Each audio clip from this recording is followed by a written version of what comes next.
Financial success is about maintaining a few good habits regularly and consistently over time. Today I'm going to talk about one of those. Welcome to another 5-Minute Friday.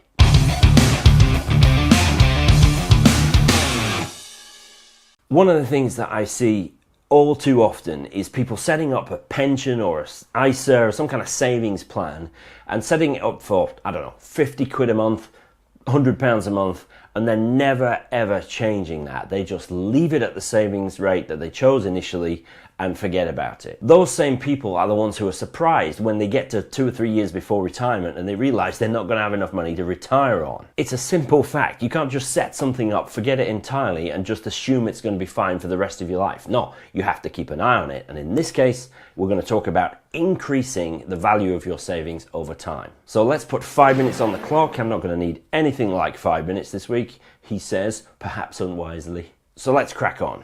The thing about setting something up once, forgetting about it and not even thinking about it for another 10 years or 20 years is that that's a passive, non-intentional way of dealing with your money. And you know, if you're a regular viewer and listener to Meaningful Money, intentional is the key word when it comes to seizing control of your finances and making sure that you're going to be okay one day.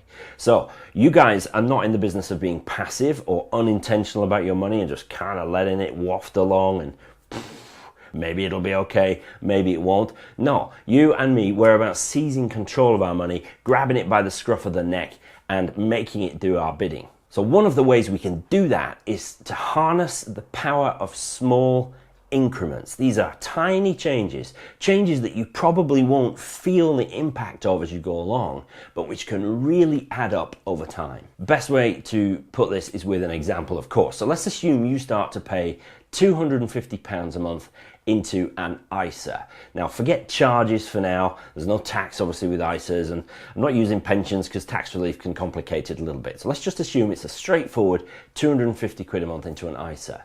And let's assume that the value of the investments within that ISA grow by 5% every year.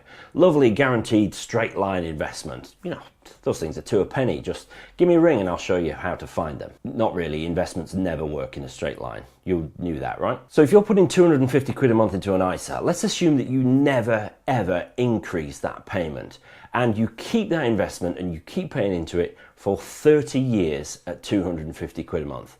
This is where I need to refer to my notes because I can't keep figures in my head. It's like an illness. Well, if you never increase your payments, after 30 years, you will have £209,282 in your ISA. Pretty decent amount, but that's over 30 years, remember, and you'll have put in a whole chunk in that time. So let's look at the difference made by just a few small increments.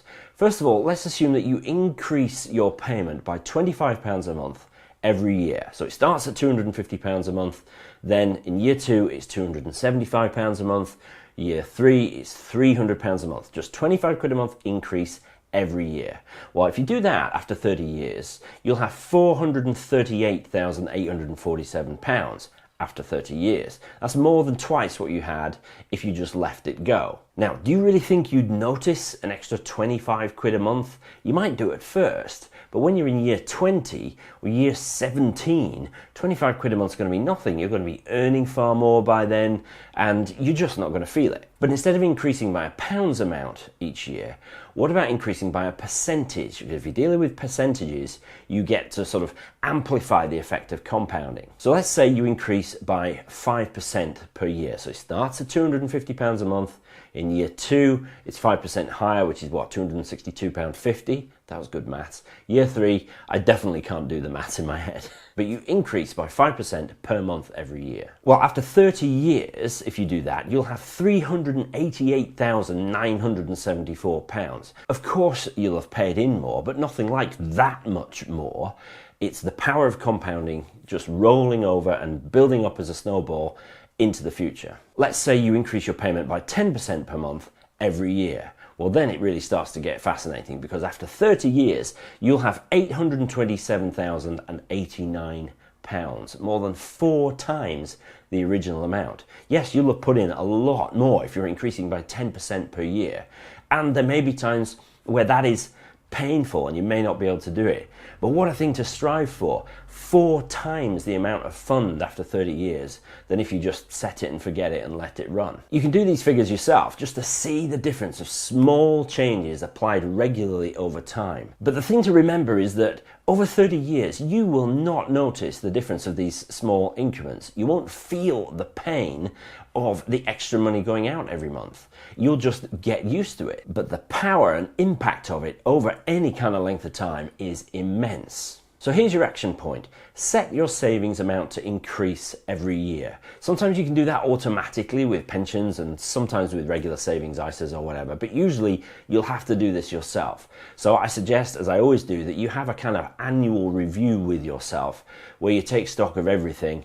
Maybe that can be a future video actually, what can be involved in an annual review.